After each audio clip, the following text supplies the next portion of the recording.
Welcome back to the Smugglers Den. This is episode 18. I'm your host, Tiny Grimes. And as always, I'd like to thank swdestiny.com for hosting the Smugglers Den. It's a website with all kinds of awesome resources, especially during spoiler season. I hang out there all day refreshing to see if there's anything new. Also, I'd like to thank BrokenEggGames.com. You can go there, do your purchases, check out, put TG Games and the discount code coupon at the end. Help us out a little bit. And you can go to Patreon, Tiny Grimes, where we've got all sorts of stuff going. I'm already ranking the legendaries for the next set, so people can get an idea of what I think is going to be the most expensive legendary and ranking them. I may be dead wrong, but we'll see.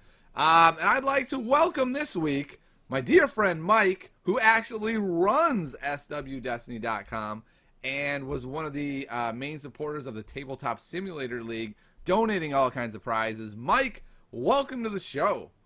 Thanks, Tiny. How you been? Been pretty good. How about you? Not doing too bad. I got to admit, I was a little upset today. So people were messaging me, "Hey, Tiny, did you see all the new spoilers?" And I was like, "Yeah, I saw the Chance Cube spoilers." No. The Polish ones? There's this awesome Slave 1 they spoiled. I was not happy about that. That was the one I was saving for today, and then okay, cool. Thanks, Tiny. I already saw that 3 hours ago. Didn't care that you spoiled it. So Yeah. oh well. Doesn't always go perfectly. That's a bummer for sure. I usually don't like when all the cards are just spoiled all at once, and there's just like an explosion of every single card in the set, because then it's just so overwhelming to pick through each one and then sort through and see if anything's even worthwhile, what's good, what's bad. Yeah. I don't know. It takes I agree. forever. I really liked the approach of the last set, and I was really ramping up for this, where I was going to start just each week building and streaming and making a video of a new deck with a couple new spoilers in it, sort of slowly building up to it. And now it's kind of like, oh man, they're not only are they all released, they're in Polish, and I have to go back and forth between these different documents I have to figure out what they say, and it's much more exhausting than just handling a small amount at a time. Yeah, and it also I think cuts down on the hype, because everything's out now. For the next month, over a month, pretty much, there's going to be nothing new, no new cards to reveal. So by the time Spirit of Rebellion comes out, everybody's going to have played all these cards on Tabletop Simulator for a month and a half. So I'm not happy about that either. It also makes the April 1st pre-release way less exciting. Oh yeah, because we were going into it thinking that we were going to be opening cards that we've never seen before, or at least a few cards that we haven't seen before, which would have been awesome. Yeah, I was thinking it was going to be we'd get a bunch more spoilers, and then April 1st would be constantly refreshing as someone posts a picture. I got this one! Oh, that's amazing!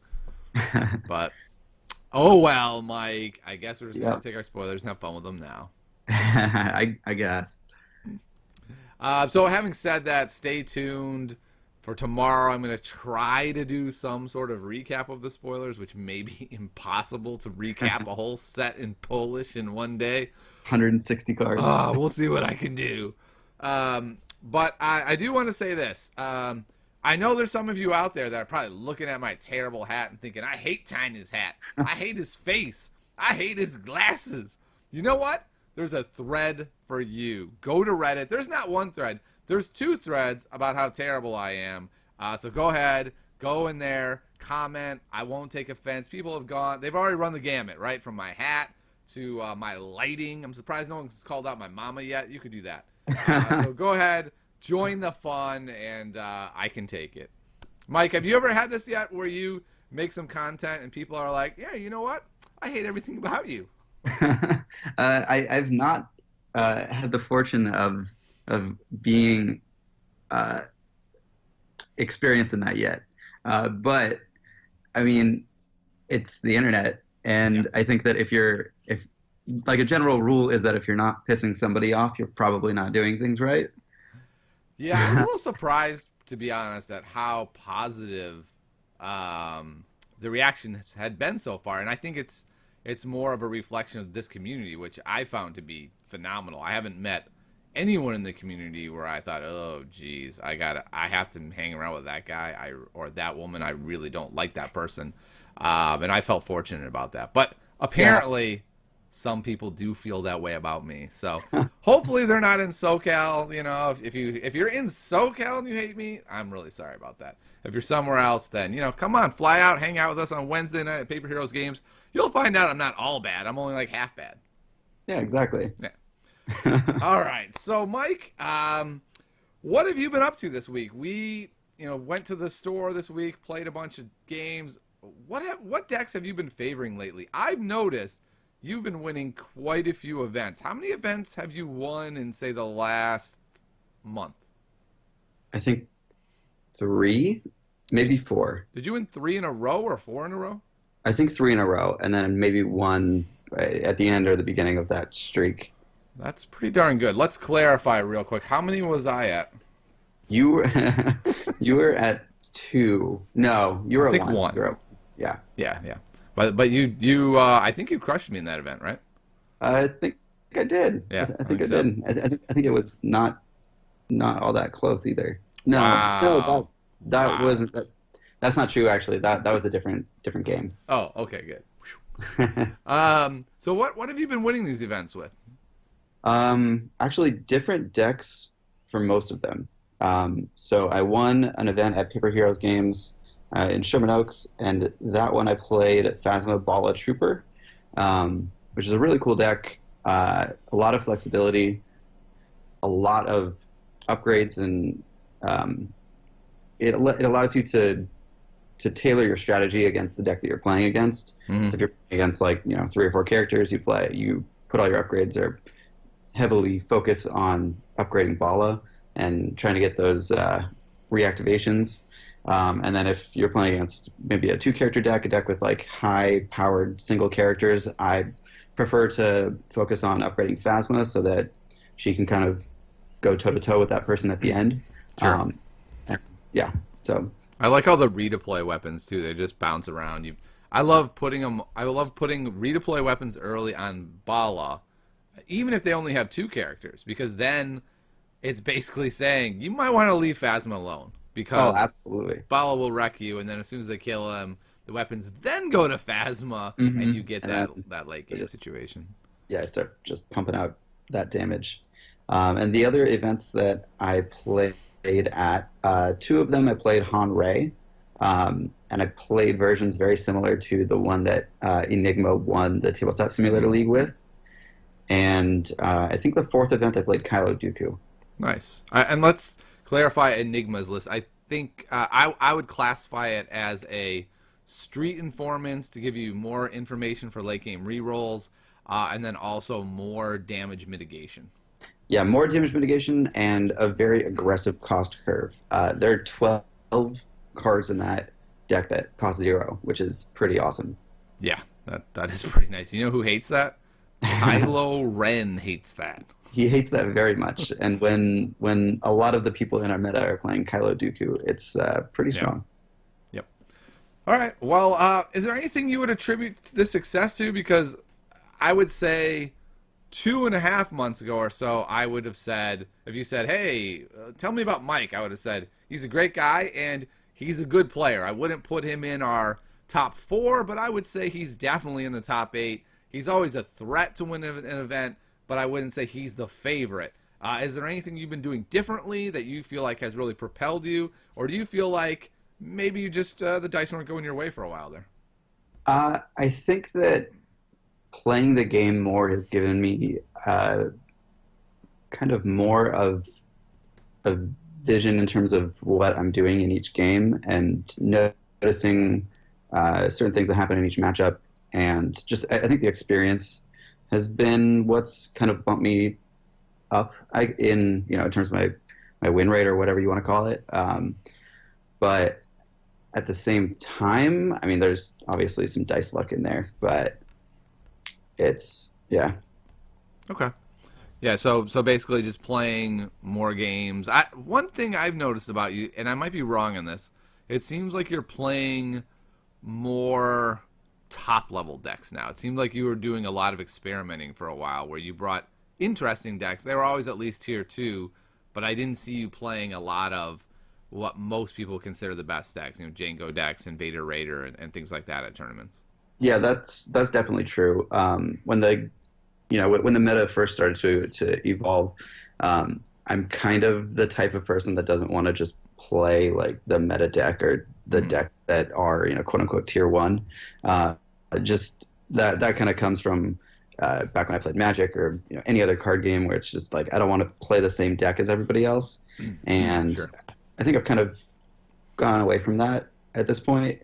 If I feel like I can either make the deck my own or kind of figure out how to play it in a different way or play it more to my play style, then I'm more okay with playing, like a net deck or something like that.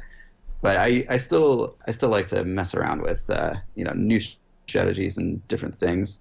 I think for the first probably 2 or 3 months that this game was out and that we were all playing, I think I played a different deck every single event. And so now sticking with Kylo Dooku or Han and Rey or Vader Raider, like it's been easier for me to get a handle on those decks, of course, and do better with them. Yep, I agree with that. I think I think your trajectory is a really useful one for anyone, especially who's getting into the game now. If you play a wide variety of decks, and I've done the same, it really helps you when you hone in on one or two later, because now you know what is out there, what that matchup is like, not just from your perspective, but from their perspective. It gives you more insight when they freak out about their hand and they make some comment about it that they shouldn't have made, but they're like, oh, geez, this isn't going well. You can be like, oh, I have a really good idea what the hand looks like. I remember that hand. I know when it wasn't going well. Right, exactly. So it's definitely been valuable to see all the different matchups from both sides, and that's been, I think, definitely one of the keys to doing better. All right. Well, I am very happy to see you winning so many events. Not just because you're a good guy, but it's great to just have more and more elite players in a meta. And so our meta is just getting better and better all the time, which is shocking. Yeah, There's more and more people are saying, hey, awesome. wait, no, I'm awesome too. And you're like, no, you can't be awesome too. How are we all going to be great? This isn't going to work. Yep. But while it makes it worse for winning tournaments, for me, it's better for all of us to be playing against each other and really honing our game against each other. Yeah, the same thing goes for any game or like even music or other things. The only way that you get better is by playing people that are better than you. Yeah. And that's what it's all about. Yep, I agree. All right, well, let's move on then to what we started this week at our store, which I'm really happy about, which is moving to more of a league format. So we started this league where it's 3 weeks of casual play and a fourth week, which culminates in a tournament, which has a prize pool for people who finish at the top. But then there's also all kinds of prizes for people who do various accomplishments in the league or just random people who play in the league.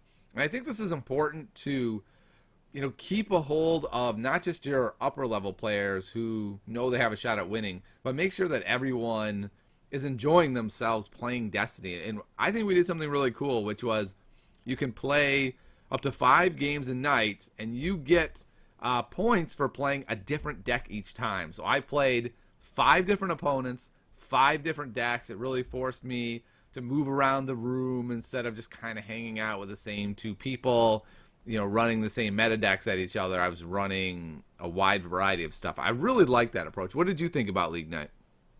I thought it was awesome. I played against a couple of people that I've only played against like once or twice at the shop. So it was great to be able to play with them. And then there are these really cool sort of achievement type goals to hit. And so like halfway through the event, I built a 4 Stormtrooper deck with a couple of ATSTs in it because one of our goals is to put X amount of ATSTs into play, and at the end, whoever has put the most in gets something. But I got 2 ATSTs off in one game, so that felt real good. Whoa, you are in your way, sir. Oh, I am. I'm gonna play. There's another achievement which is put a BB-8 on the table. I don't know if you remember this, Mike, but way back when I had this unbeatable Patience Mill deck that was 3 characters, 4 dice, also BB-8, so it's like 5 dice naturally there, plus a bunch of upgrades, and by turn 2 or 3, you knock half the rest of their deck off with a Patience, and then you mill them before they kill you. The problem is, now people do a lot of damage, and they kill you long before you get that mill off. Oh, But yeah. I think I'm going to break it out and see how it goes and see if BB-8 can carry me. I actually vividly remember that deck because you destroyed me with it. Oh, that deck, it was so good, I had to stop playing it because it was too good. All the cards weren't spoiled yet. And so my theory Yeah. is either this deck is totally broken or it's probably not. And it's just we don't have enough cards yet to really be able to handle it. And it doesn't really feel like real Destiny. So I'm just not going to play it anymore. Yeah, yeah. I did lose one game with it, though, Mike. I mulliganed into 2 Patience turn 1, and someone was playing a Java deck and pulled And they them milled both both of out them? of my hand. That's great. Yeah, that was the only game I ever lost with it. It went 19-1 or something crazy absurd, but I Wow. knew it wasn't a good deck. Yeah, yeah. So I'm breaking it out, though, Mike. We'll see if it can handle the new Let's see meta. it. Let's see it. My guess is I'm gonna get my Java deck ready for next week. Come on, man. Why do you got to be like that? Oh, yeah. So this past week I played, I played Kylo Dooku, Vader Raider, Qui-Gon Rey, Han Rey, and Phasma Bala Trooper. Yep. And I got the achievement for throwing a game against your Phasma Bala Trooper deck. You did. You got the sportsmanship award from me that night. Let's talk about that play. That was one of the funniest plays I've seen. And it's a great lesson for really remembering that cards have different functions in different decks. So, Oh, yeah. Did you have both hit and run and it's a trap in your hand? Was that how it worked? Yes. Okay. So he has them both in his hand. Was it a Leia Akbar deck? Yeah, it was a Leia Akbar deck. I had rolled out my Akbar, and you had rolled out your Phasma, and your Phasma was not showing any damage. Yeah. Yep. And so Mike's looking at his hand and he knows I've got hit and run. I've got it's a trap. If only I could get him to show range damage. Oh, I have the best next level play. I will play Comlink, re-roll his dice into damage, hit and run. It's a trap. So he plays Comlink, re-rolls me into a whole bunch of damage, and even says, yes! And I say, you do realize you didn't put that on Ray, right? And Mike kind of looks at me like, what? Huh? Oh, no, I don't get another action. And then the best part was I got to resolve that damage to kill Akbar. Yeah, to kill Leia. Oh, to kill Leia, even better. Even better, exactly. Yep. Yep. That was one of the high points of my Destiny career. Yeah, that was, it's funny because it's such a terrible play, right? But at the root of it is a really good play. If only it had worked the way that I sort of manifested in my head that it would work. Yeah. It's kind of like playing a game of chess and having this whole 14-line play where you're going to force them into this terrible spot. Only on the second leg of it, you forgot they could just do this one little thing that blew everything up. And then it Yeah, starts to exactly. unfold and you go, oh no, my beautiful plan is ruined. Oh, yep.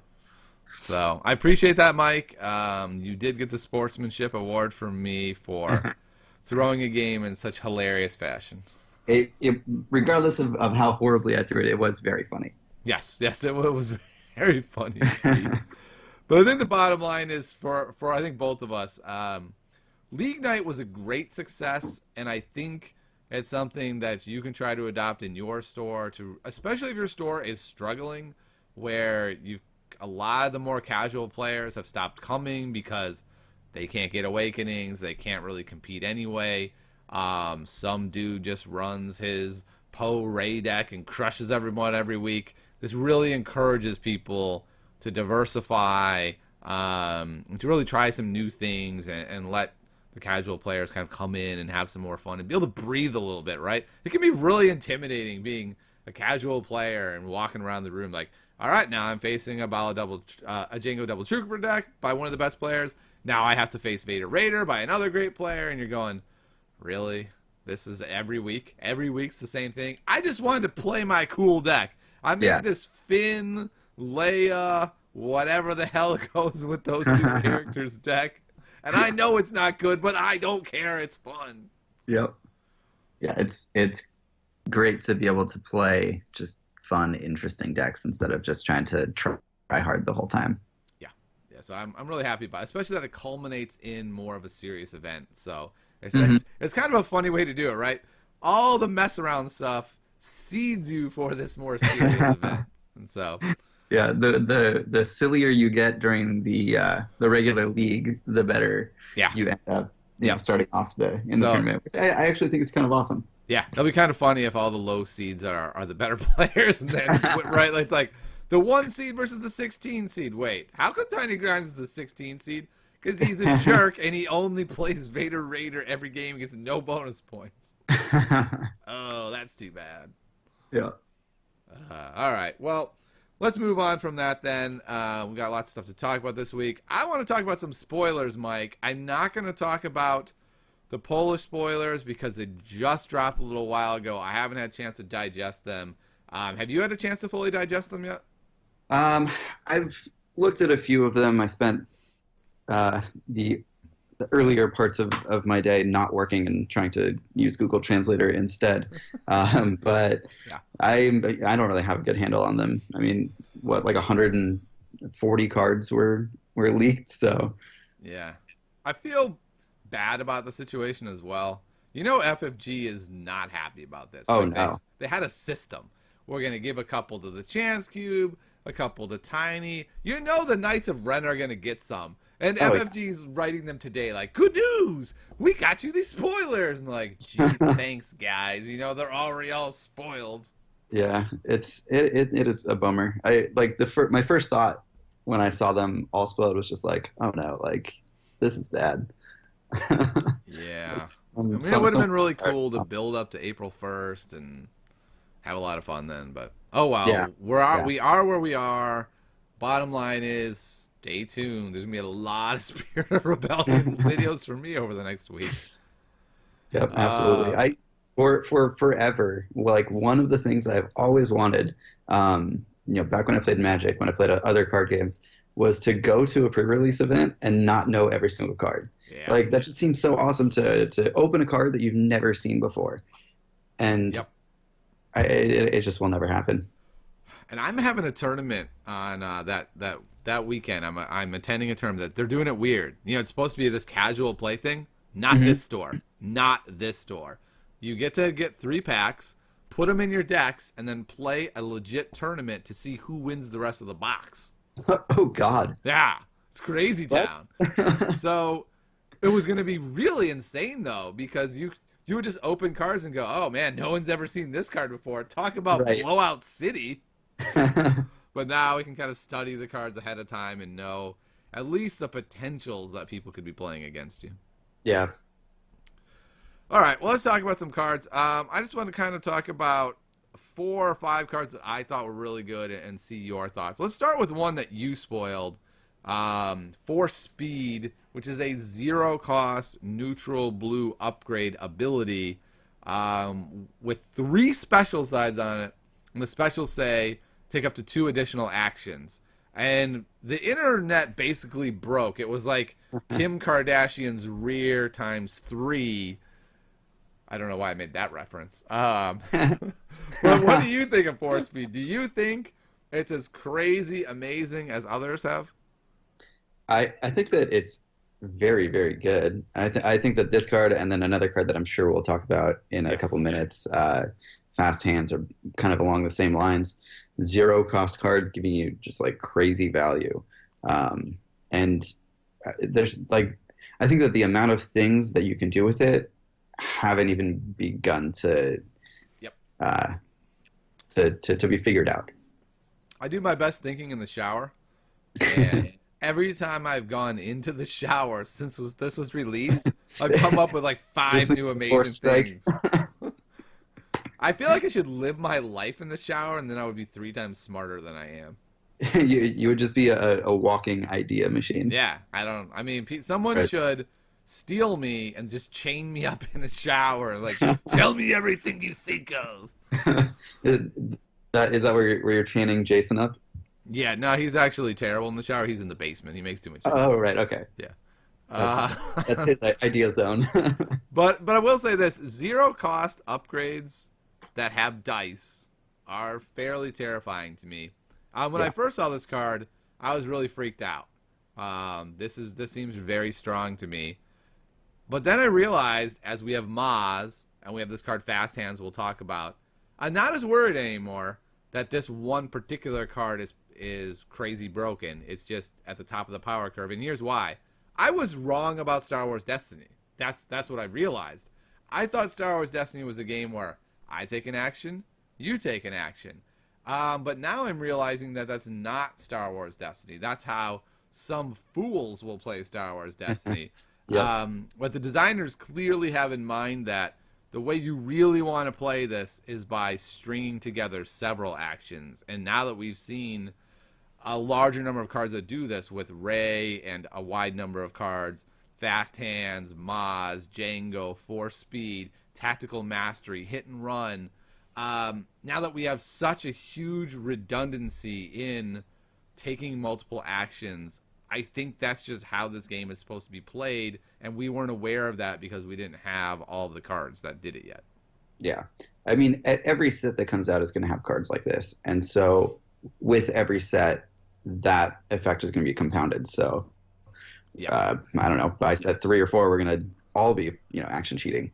Yeah, exactly. It's interesting because I really like the way the game functions now, where it's just I take an action, you take an action, and I feel like there's a lot of room to outmaneuver your opponents. You can think, 8, 9 actions down the road and really how this turn is going to evolve. Mm-hmm. And with all these extra action cards, I'm just a little bit nervous that it's going to take this game that I love and change it in a way that I won't love it as much. But I think that's more of a personal fear. Do you have any fears like that, or are you just saying, well, I mean, this is how we're going to play the game, and that's the game that I love, and it's fine? Yeah, I'm kind of more leaning towards that side of it. Um, but I don't know if I should should be or not. There were a couple cards that I saw in the Polish spoilers that kind of, and I don't think that they're necessarily powerful enough to stop these effects, but that kind of explore the design space of kind of stopping damage before it comes in. Okay. So effects like that could potentially even the playing field a little bit on that front, but nothing that I saw really like stood out to me as being, oh, this stops force speed or whatever. Yeah. A lot of people were talking about how maybe there'll be some card that targets these really cheap upgrades and removes them. I didn't see anything like that. I have to assume I missed it, that there has to be at least one upgrade removal card. Did you see anything? I didn't catch anything either. I saw vehicle removal and support removal, but I did not see any upgrade The removal vehicle removal card is for all the vehicles and insane. supports that we see in the game. So insane. But yeah, so I think your approach is way healthier than mine. I'm kind of a worry wart about this kind of stuff. If I love something, maybe it's the old man in me, right? Like, I love this thing. Well, we're gonna change it. I don't like change. I don't do that. So I fully admit that this is a me problem. But I'm scared. I'm nervous. What I don't want this to become is Pokemon TCG. I've started playing this game a little bit, and it's insane. You're like, all right, I'll take 28 straight actions. Okay, go ahead. You can take one. It's like, I mean, when everything's broken, nothing's broken. I mean, I don't know. Yeah, exactly. And I was trying to talk to a friend about this. I'm like, I don't understand. How am I supposed to play around the fact that they could take one action, or they could take 28 if they can string it together right? And he's like, well, you just do it. Blah, blah, blah. I'm like, okay, you lost me there. I don't know what you're talking about. Okay, so that's Force Speed. Since we've been talking about Fast Hands, let's take a look at it. Fast Hands is a zero-cost, neutral, yellow upgrade ability that says, after you activate attached character, you may resolve one of its character or upgrade dice. So I just want to say this. If this was an Awakenings card, this card would have been busted, because it would go in Vader Raider. You just put it on Vader, and every turn if you roll a 3, bam, 3 of the face. Solve the 3. Yep. Yeah, that Yep. would I have been mean, crazy. it's the Tusken Raiders ability, but on anybody. It doesn't even have to be a yellow character, which is It's crazy. it's better than that though because you Right, don't because you have to don't have to discard discard a them. card. Yeah, yeah. I guess technically you're discarding one card up front, which Okay, is itself, sure. and then I mean it's obviously still better. Um, Yeah. but man, it is pretty crazy. I mean, I can see this on Maz to resolve three dice.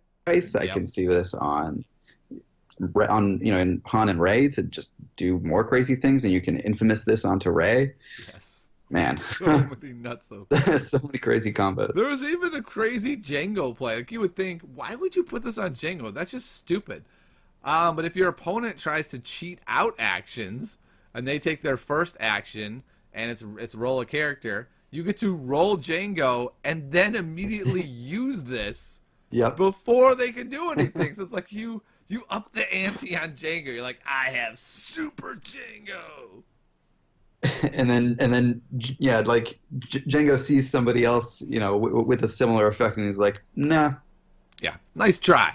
Nice try being faster than Django. You're not faster than Django. Yep. I do like that's an ability that does nothing else. Like I Yeah. way like the design space of this. I don't know if I like it more than 4-speed, but what my point is, I like the fact that there's no dice with it. It takes up an upgrade slot, so you can't have a Hmm. dude with 3 upgrades and this. So it's a bit limiting, but early game or in a deck like Vader Rare that can't afford upgrades, it's not limiting at all. Right, exactly. How much do you think that this card could be to still see play? What's up? Like, how many resources could you see Mm. this costing and still seeing play? To me, 1 is just a given. Like the fact that this doesn't cost 1 is utterly crazy to me. Yeah, me too. 2 would make it a more situational card. It would fit in maybe some decks, but two's a lot. I think just like 4-speed, I think both of these should have cost 1. They would still be at the top of the power curve. That's where I get upset. Is that not that they're necessarily at the top of the power curve, but that they would still be at the top of the power curve with a different cost, and Hmm. that gives me pause and makes me worry that what is the playtest team thinking with these being 0? That's what scares me most. That's fair. Yeah. So would you agree that 1 seems like the right cost for it? I mean, I would play it at 1, so probably. Yeah. I'm 100% going to play it at 0, but I would have still played it at 1. Yeah. This just feels like a 2 of in every yellow deck forever. Yeah, or at least close. Yeah. I can't off the top of my head think about a yellow deck that wouldn't want this. Yeah, I mean, a mill deck wants it, a damage deck wants it. Like, Oh, I can't absolutely. think of anything where you're like, you know what? No, it's cool. I wanted to give you the opportunity to disrupt my dice. It's cool. I don't need that. The image of Jabba with quote unquote fast hands is actually really funny. So Oh, that is. I'm definitely gonna try that. That is funny. I would love to see Jabba with 2 of these on him. Oh Notice, God. it's not freaking unique It's not either. unique. Oh my God. Oh, man. So Jabba with 2 of these mill deck where you're just like, I roll Jabba, I re-roll one of his dice. Both were discard. I will take most of your hand. Okay, go ahead. There are going to be games like that. Yeah. That's 100% going to happen in some percentage of games. Yep. I really don't know what to say about this card other than wow. Like these are the 2 cards that really had me worried. Just before the Polish spoilers, which that's a whole nother ball game. Yeah. Let's talk about Maz then. She was spoiled earlier in the week. She is an 8 health, 8/11. So we're looking at Bala type numbers. Her dice are not amazing on their own. 1 damage, 2 different focus sides, a shield, and a resource. But her ability, after you activate this character, you may resolve up to 2 of your dice. Combos really well with her dice. So you can roll her, hit her focus 1 of your other dice, and then immediately resolve that one. That just seems like a crazy combo to me.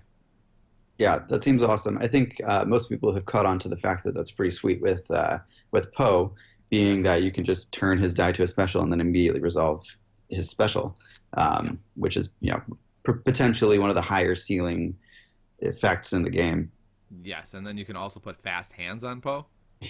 so that when you roll a special naturally, You could you just resolve resolve it it straight so they up. can't interrupt it. And then if you miss, then you roll Moz and fix it and resolve it immediately so Exactly. they can't interrupt it.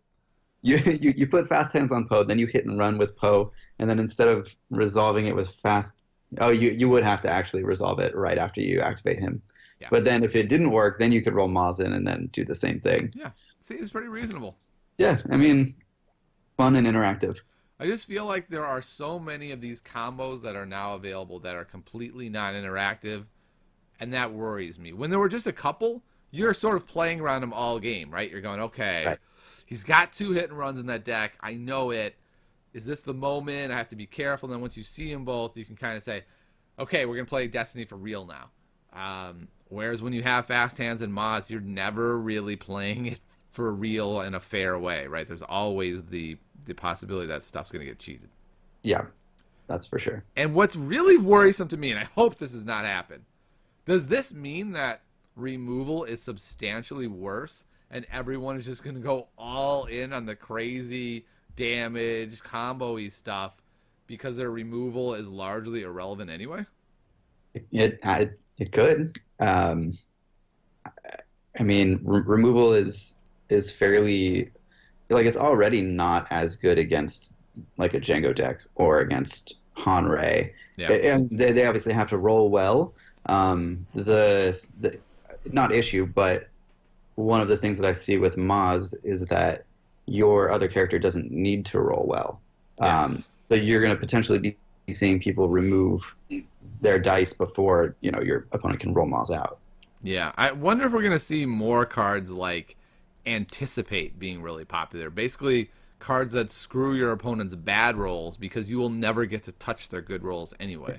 Right. And actually that's an interesting thought. I think that's a possibility. Yeah. So you could see things like Mind Trick, Anticipate, Feel Your Anger could be even more prevalent. Yeah, It's going to be really weird.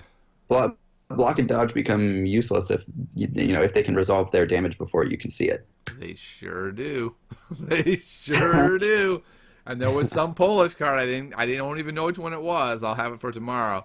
But it was something like if this die is in the pool, your other range dice cannot be removed. So it's the That was killer. the TIE fighter pilot, I believe, and Okay. that effect seems ridiculous.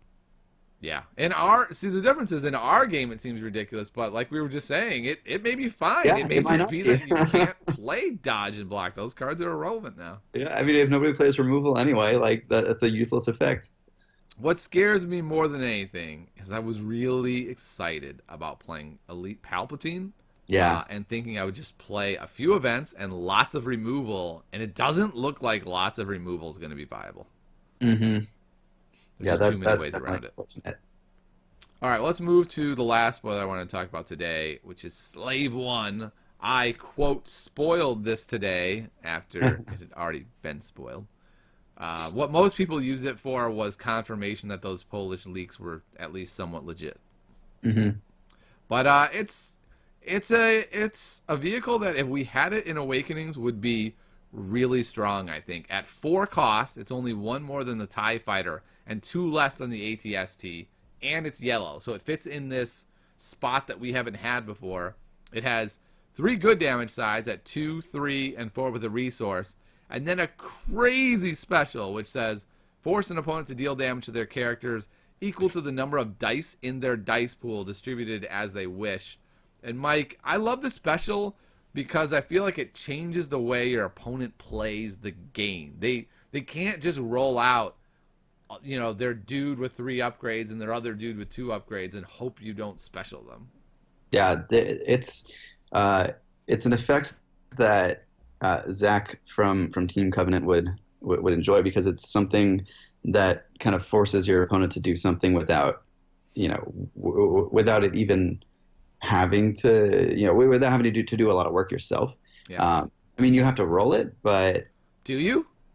you probably don't because There's so many ways to this cheat game is things. crazy. I'm not sure you even have to roll it. Yeah, but it forces your opponent into a spot where they might not want to roll out all their characters before they start re-rolling all of their dice, which is a pretty interesting way of stopping that from happening, or at least making your opponent think twice about it and punishing them for it. And I feel like yellow is a good spot for being able to play a card like this with Underworld Connections. I was thinking a bad deck of something like Dooku, Jabba, and a Trooper, and then you have Drudge Work for the Trooper. You have Underworld Connections. Slave One's coming out real early.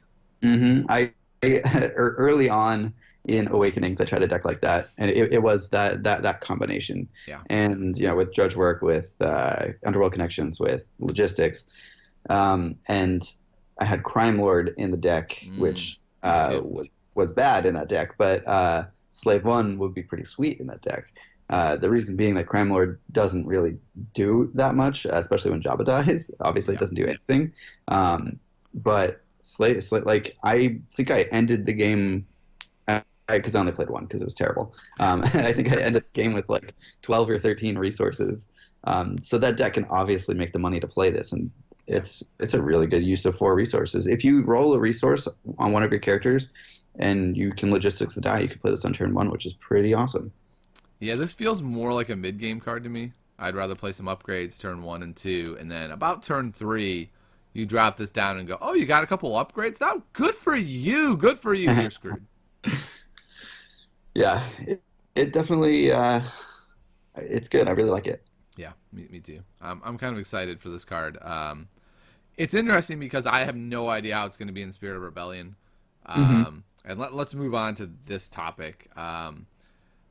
I feel like Spirit of Rebellion, from what we've seen, has a higher ceiling to it, I think is how I want to put it. I don't want to say overall it's power creep, because looking at the Polish spoilers, there's plenty of cards where I said, this is fine. But the top of the ceiling seems higher now, and so I wonder if a card like Slave One or other cards that would have been great in Awakenings will have any impact at all in Spirit of Rebellion. Yeah, it's going to be really interesting to see what happens. I mean, there are obviously a few cards in Awakenings that will definitely see play. Like I'm 100% going to be putting 4 strikes into my Vader deck still. Holocron, I can't imagine not seeing play. Yep. No Mercy is probably still good. Yeah, no Mercy is even better now because there are more blue cards that you might not have to splash as many like let's say yellow cards into your deck. Cards like that. Characters will also, I'm sure, still see play. Rey being one, Poe being another, I'm sure. But there's going to be still, I think it'll be okay. But maybe I'm just an optimist. Yeah, I do like your optimism. It's a great foil for me. I am trying to temper my own worries. The power ceiling does look high, but to me, it's less of, oh no, this is a bad thing, and more of I feel like we have to evaluate cards differently now. While Slave One would have been a great card in Awakenings, my guess is it might not be good at all with Spirit of Rebellion. I feel like characters do so much damage now that a 2, 3, and 4, which looks bananas, is pretty good. It's pretty solid. But I've got characters that do about that much damage already. Yeah, it's going to be interesting to see what it will take to make vehicles good, or to make them a staple in any meta, because they're inherently more reliable than a character because they can't die. Well, I mean, actually, that's not true, because there are multiple cards in the next set that can destroy vehicles specifically. But in general, like if you play a TIE fighter, in the earlier game, like you're going to have it all through the game, regardless of how many of your, let's say, stormtroopers dies. The downside has always been the speed. That's just a little bit too slow. Yeah, it definitely slows you down. But maybe if they can figure out a way, or if someone comes up with a deck that doesn't care about playing fast, maybe it could be useful. I don't know. Yeah, I hope it is. It's a cool card. I love that special. So we'll see. That'll wrap up our spoiler talk for today. Like I said, come back tomorrow. There should be a video on a number of the Polish spoilers. All next week, I'll be making videos with new decks. Expect a Maz Poe deck. That deck seems very, very strong. All right, well, let's move on to the Tabletop Simulator League. And this is something that Mike was a big part of, donating a lot of prizes to this league. I only came away with 4 packs, so that's a bunch of BS, Mike. I think all of the top 8 should have each gotten a box. Why couldn't you do that? Well, there's one thing about that is that there was no entry fee. So what, man? Oh, that's probably the biggest reason. It does seem reasonable, Mike. It does seem reasonable. All right. But what I thought was so cool about this league, I mean, when I joined the league, what was it, over 200 people? Does that sound right? Yeah, it started with like right around 200. I don't know exactly how many more or less. Sure. And then we get to the tournament. What is that? Maybe 48 people? Yeah, 46 people in the playoffs. Okay. And so then we've cut down to the top 8, and most of the games are streamed, and it's really cool. But what was so great about that top 8 is there was 8 different decks, which is pretty astonishing, to be honest, Mike. When you get a big tournament that whittles down to the top 8 players, generally there's a lot of repetition there. Oh yeah, I mean, I would say that I was surprised to see that there's only 2 Django decks in there. There's 0 Vader Raider in there, yes. And every single deck is different with different character combinations. Yep. You know, a good spread. I think it's even 4 and 4 between hero and villain. It's pretty amazing, actually. Yeah, I think there's only 3 hero decks, but still. Okay. 3 different hero decks. When you hear me every week saying things like, "I don't think heroes are in a very good place right now." It's the top 4 that had 2 heroes and 2 villains. There you go. Yep. Yeah. But yeah, so I was real impressed. I think maybe the most surprising thing to me was there were only 2 copies of Sith Holocron in the whole top 8.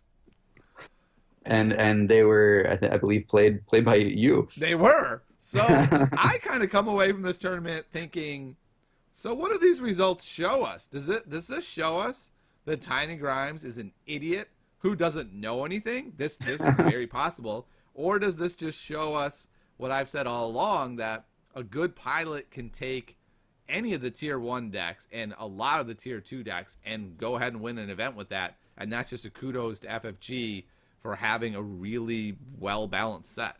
What do you think? Which side are you on? Is it the Tiny's an idiot side, or is it the any deck can win an event? Oh, I'm firmly on the Tiny's an idiot side. Come on, man.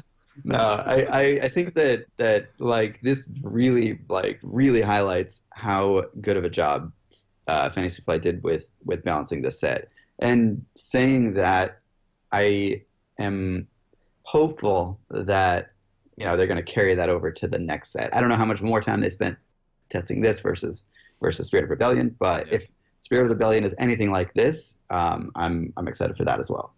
I've never seen a meta game this diverse. Never in any card game I've ever played. And I've played, I hesitate to say it, but close to all of them. And I've just never seen this before.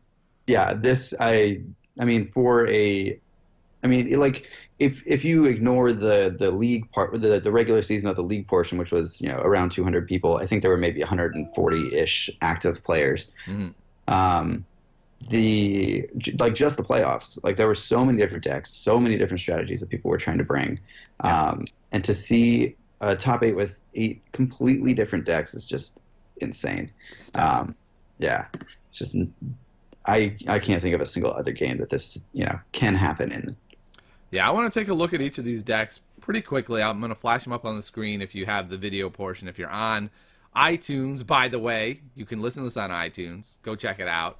Give us a nice review so people can find it if you like the show. If you hate the show, you don't have to leave a review. You don't have to. Let's start with a top 8 deck. This is Cap App's deck. And Cap App ran with a really interesting deck. He decided to bring 4 Stormtroopers. For some reason, it's not showing up here. I don't know what's going on here. All right, technical difficulties for a moment. And boom, we have it. All right, so this deck runs 4 copies of Stormtrooper, which, to me, that seems insane. Why would you not go two troopers, Bala, and Night Sister, for me personally, that's just inherently better deck. Yeah, I don't know. It worked out for him, but I mean, maybe to have better use of the best defense, which is the only, card that really cares about him having red characters. I guess Tactical Mastery also cares about him Yeah. having red characters, but nobody's killing the Stormtroopers first against Stormtroopers and Balatik and Night Sister. So, Yeah, I don't get it. I mean, it's a oh, he does have two copies of Commanding Presence actually. yes, and two copies of Nowhere to Run as well. Yeah, but Commanding Presence really does need a red. That does need, but that's a very bold choice for Very 4/7 health characters. incredible. So if this deck was not a top 8 deck, and someone said, "Hey, Johnny, I made this deck," I would look at this deck and say, "Dude, I don't mean to be rude. I know you got your two Commanding Presence and they look cool. You got to cut those. They're just garbage Yep. in this deck." Yep. So what I Yeah. love about that is that means this is something he was thinking too. Like, oh, I don't think this is playable. He tried it anyway, and it worked for him. Yeah. I know, or at least I remember him saying that he wanted to keep it thematic, which I respect. Interesting. And Four Stormtroopers is pretty thematic. Oh yeah. Yeah, I mean, it's a really, really interesting build too. He's got a Closing the Net in there, which is a card that I've never seen played.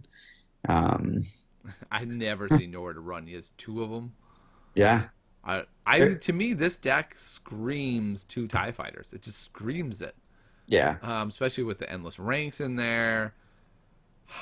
I don't I know. think It's I, a I, really I interesting deck, and kudos to him for taking this deck to the top 8 of a really big event. yeah, absolutely. So obviously it's a good deck, and let's move on from that really interesting deck to the next deck in the top 8. We're going to look at Humion's deck, and Humion ran Leia Akbar, and interesting. This was a pretty good turnout for him. There was no Vader Raider, which is a natural predator to this deck. Hmm. There was only the one Kylo Dooku and the Qui-Gon Ray. Everything else basically folds to this, all in hit and run. It's a trap shenanigans. It's really hard to play around that if you're a range deck. Oh yeah, absolutely. And you play this deck commonly, right? I think I played it in one tournament, and played against a Vader Raider and a Kylo Dooku. And then I stopped playing it until yesterday when I so elegantly ceded the victory to you with that play. Yeah. I've actually seen some people running this deck now with 2 blocks, and I think a list like this with 2 blocks has a really good spot in the metagame, so that even when you're playing those Vader Raider decks, you still have not only your defensive position, which by the way is a little easy to play around, Hmm. but then you have the block, right, for when they do take the battlefield, because they're a really fast deck, and they think, ha ha ha, no defensive position. I know your deck. I can just roll out worry free, and then you go block. All your dice are gone. Yeah, I remember talking to you about that after the first tournament that I had played this in, and did. I think I went 2-2 or something, but it just folded to any melee damage deck. But yeah, saying that block is a good inclusion in here, and I think I put 1 in, but if I played it again, I'd probably put 2. Yeah, as I feel like with It's a Trap, you already have a good counter to range. They're terrified of you. Yeah, exactly. All right, so I think this is a really solid deck. A lot of people swear by this deck as the best deck in the meta. I still don't think so. I think it's great for preying on range decks, and if you're in a meta where range decks are tops, I think this is the best deck. Hmm. But if you're in a meta with 4 top level Vader Raider players, I don't think you're winning many events with this deck. Yeah, I agree. All right, let's move on to the next deck. JB Flans, you might know him as a regular co-host for this show. He ran his baby, the Django Bala Trooper deck, and I mean, there's not a lot I can say about this list except for it's really good. Yep. I feel like this is a very standard version. I've moved to running less probes and more other stuff like logistics. I think I pulled Tactical Mastery from my list, but I can certainly get behind this list. There's a lot of variants of this that are good. We don't need to talk about it much. Mike, this is just a good list, right? Yep, I would 100% agree with that. Yeah. Everyone knows this is one of the top Django builds, and I can't remember who he played in the top 8. I'm wondering if he played the Leia player. No, he couldn't have, because he wouldn't have lost to her. No, I think he played against the Qui-Gon Rey deck that I think we'll probably talk about next. Very interesting. He played against Qui-Gon Rey and lost. I would think this would beat Qui-Gon Rey. I think if I remember, he was complaining about some dicey situations. All right. That certainly can happen. Let's look at this unknown person's deck, Tiny Grimes, running Kylo Dooku. And this was a really hard one for me because I had been locked into this from the week before. And then the night before I played my top 8 game, I played against Han Rey and realized, oh, wow, I need a second No Mercy. I want some Force Strikes. I need some Burst, and made some major changes to the deck. And then immediately got paired against a Han Rey player without the changes that I had made to deal with Han Rey. And if you saw the stream, it didn't go well. Dice were highly against me. It was bad. But I still think a version of Dooku Kylo is a really great tier 1 deck.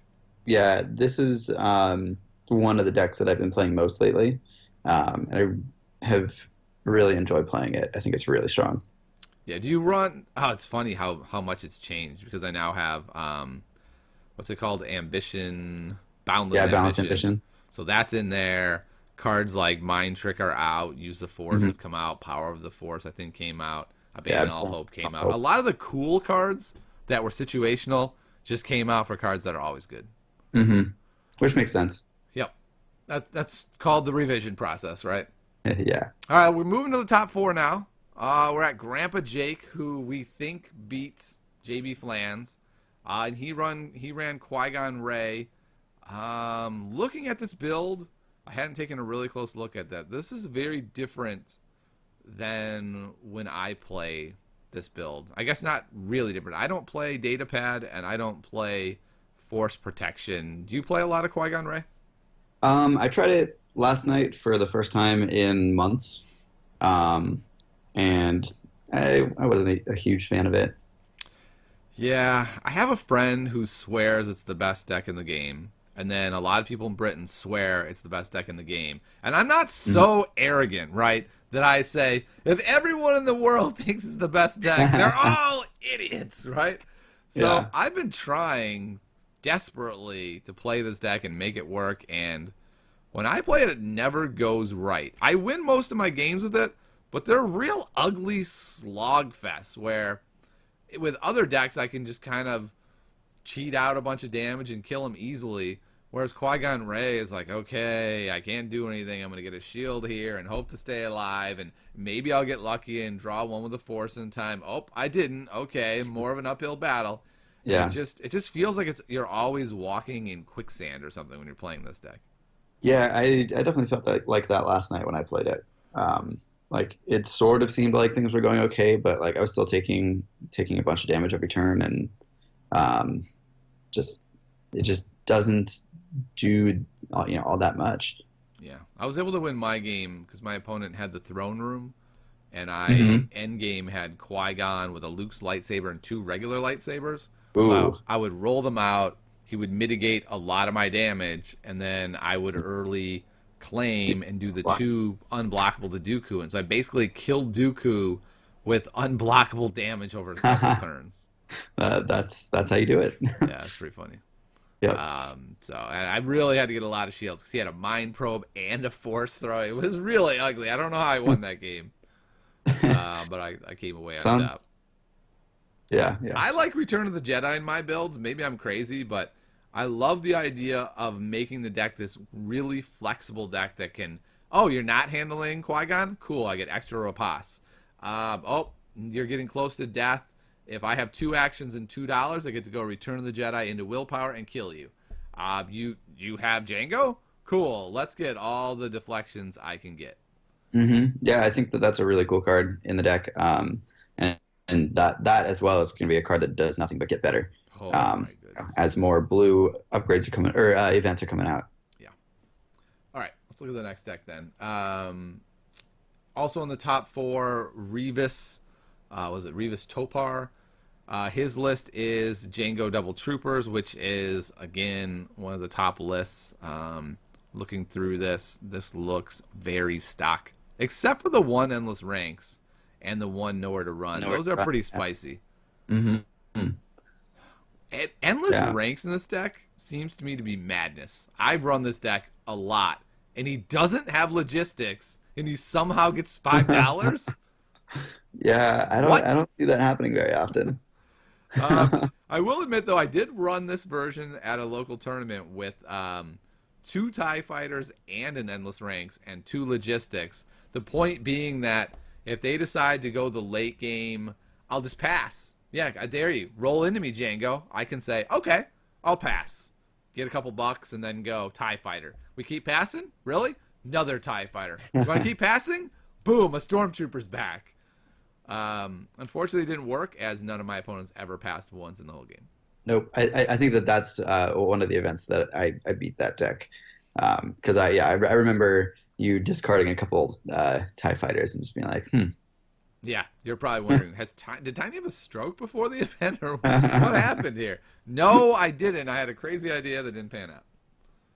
I mean, I've seen a couple of people play like doesn't John have like 1 TIE fighter in there, and that it has definitely done some work. Yep, I have one in mine as well, and I like the single TIE fighter. I'm fine with having these cards that, if you have to discard them for a reroll, that's fine. As long as you don't have a lot of them, as long as they have a high ceiling to them, I'm okay with them. Mm-hmm.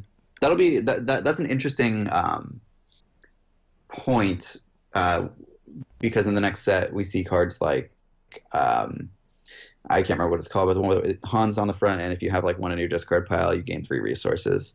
The long con. Yeah, so it'll be interesting to see if cards like that see play because of that reason. Yeah, exactly. If you get that early, you're fine. You just discard it for a reroll, and then you move on to the late game where you do stuff. Yep, should be interesting.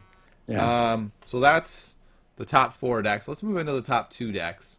And I was frankly a little surprised that Wosho got second with Elite Phasma Bala Trooper. I haven't really given this a lot of serious attention. My thought has always been, if I'm going to run this character suite or something like this, why would I not run Django? Django's just better than Phasma, so I'm just going to run Django. And I'd been pretty convinced that this list was just inferior, and I love to see results like this where you go, really, Tiny? What do you think about second place in a major event? That's when I start to go, maybe I need to pay a little bit more attention to this deck. I like this deck a lot. I've played a version of it for a few weeks now, and have done pretty well with it.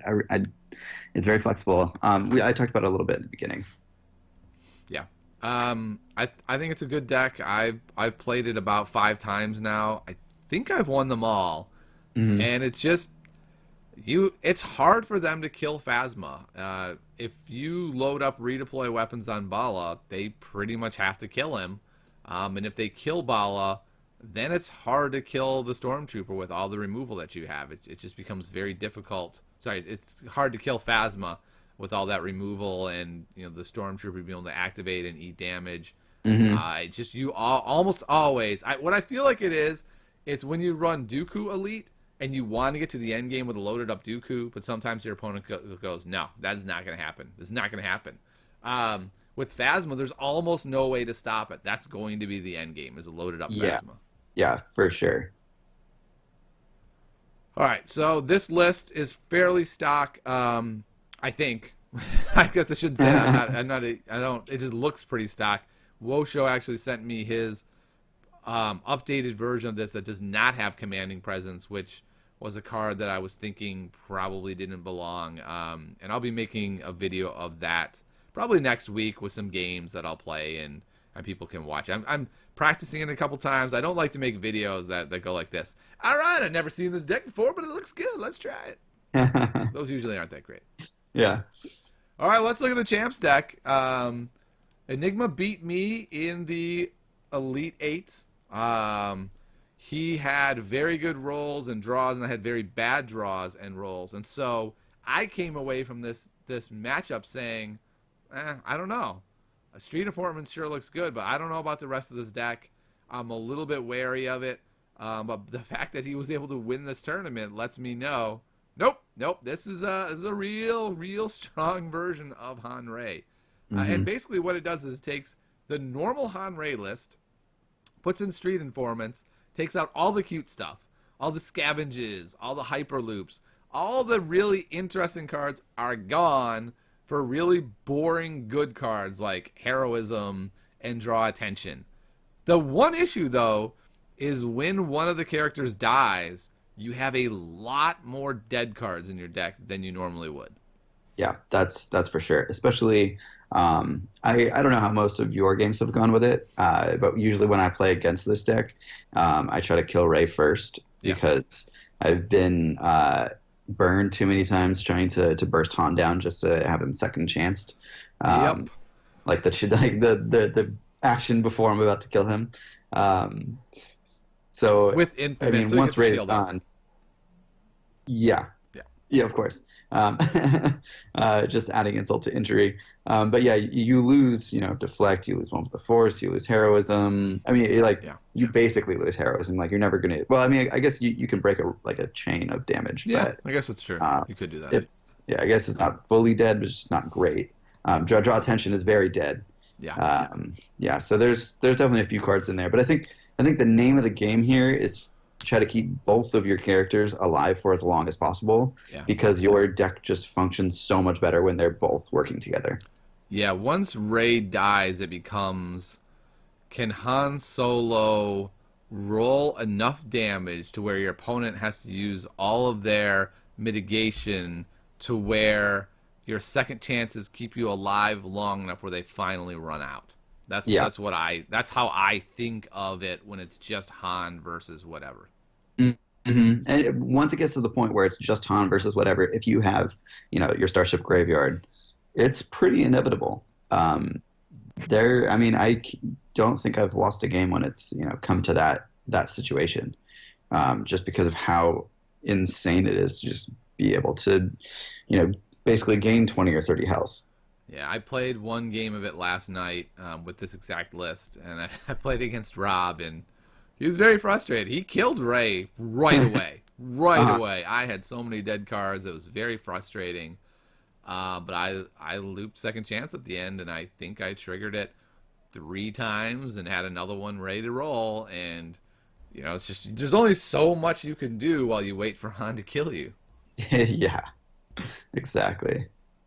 Yeah, I won a game with this deck on Monday, or I won the event on Monday with this deck, and one of the games came down to, I don't know, we must have had like 2 minutes left. I don't think we were keeping track of time too much because there weren't that many people.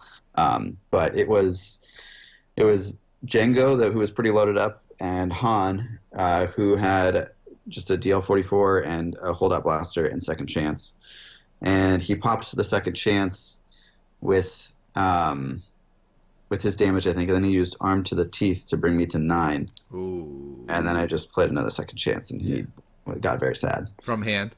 Yeah. I did that to Robert, too. He popped my second chance. I played another one, claimed the battlefield, and took it and put it on top of my deck. Yeah, exactly. And then you claim and put it on top of your deck because you ambushed it in, and then... The look on his face, he was just like, what am I supposed to do? I'm just going to lose this eventually, Nothing. Right?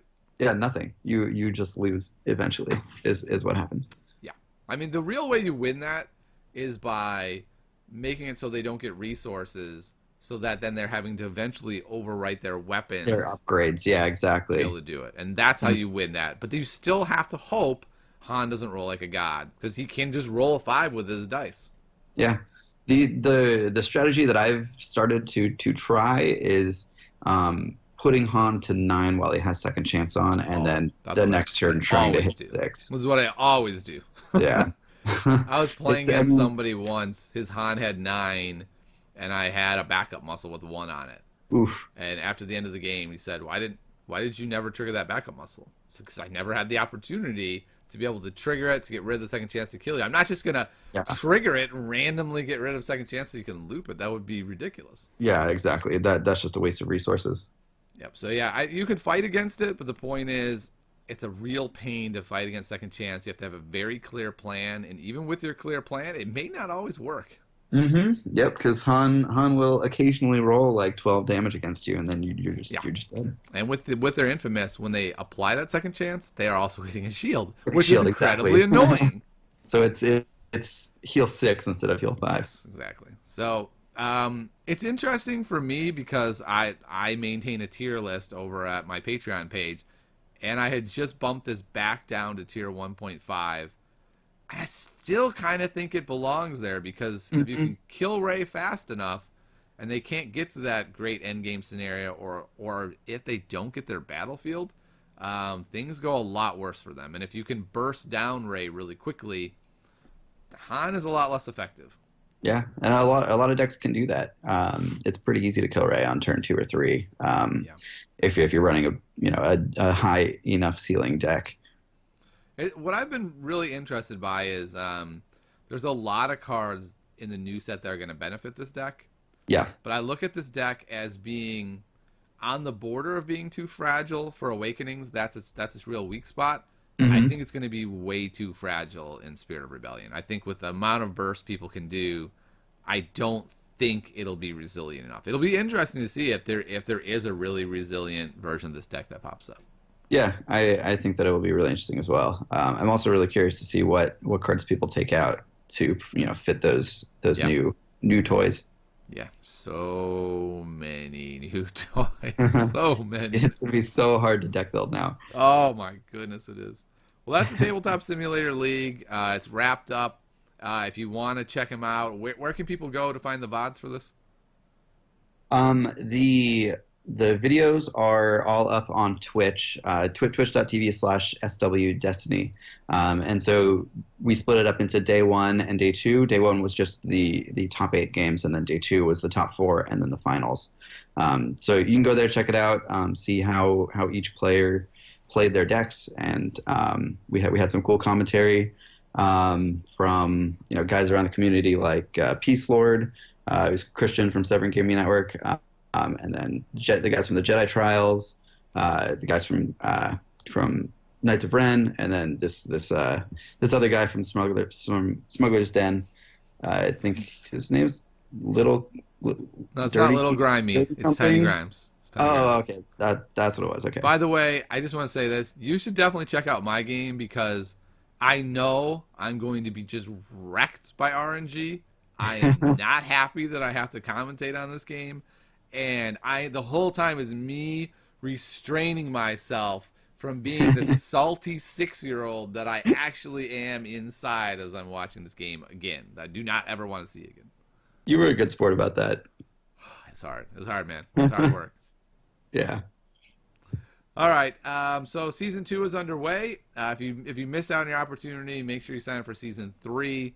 It's been a lot of fun. I'm sure season 2 will be a lot of fun as well. And thanks to Mike for subsidizing the tournament. It made it a lot more fun knowing it wasn't just, hey, if I do well, I get to be the champion of a huge tournament. But there were actually packs on the line, which who knew that 4 packs... when I initially signed up, I was like, all right, if I get the top 8 and get 4 packs, whatever. That's like no prize, which is unfortunate. But then when you find out the packs are worth like $100 each or some absurd price, it's suddenly pretty cool. For sure.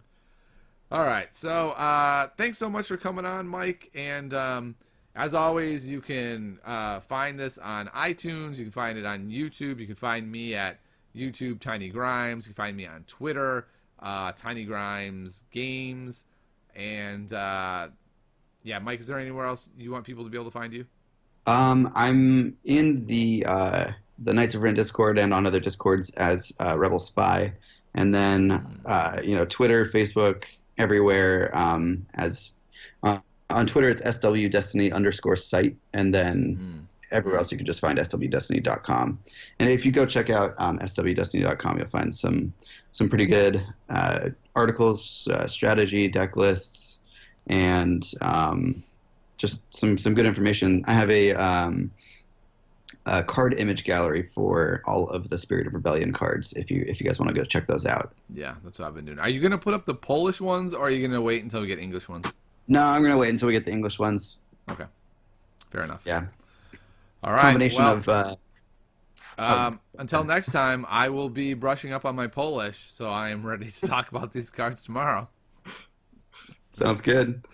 All right. So thanks so much for coming on, Mike, and we'll see you next time on the Smugglers Den.